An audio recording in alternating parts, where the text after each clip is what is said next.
Belina me ke aloha, I'm Kumu Maile na ehu, coming to you from Ka Hale Hoaka on the island of Molokaʻi. Our manaʻo Monday ʻōlelo no eau is Ke ola no ia o kia iloko. Let's say that together, e hoʻopili mai. Ke ola no ia o kia iloko. And what that translates to is, that is the livelihood of the keeper of the pond. The kia iloko is a fish pond guardian. It's a kuleana responsibility that was taken very seriously.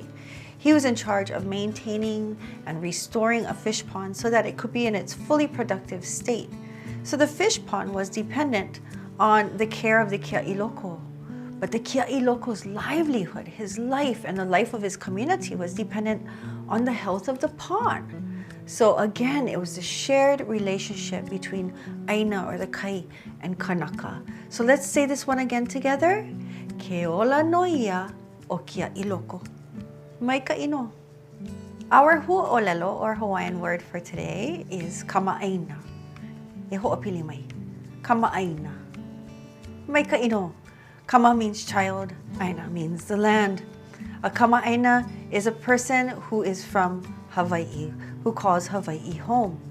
But we use the term keiki ʻāina for someone who has been raised from childhood or even born in Hawaii, not necessarily Kanaka Maoli or a native Hawaiian, but they were raised by this ʻāina, keiki ʻāina. So let's say those two together. Kamaʻāina. Keiki ʻāina. Maikaʻi no, ahui ho malama pono.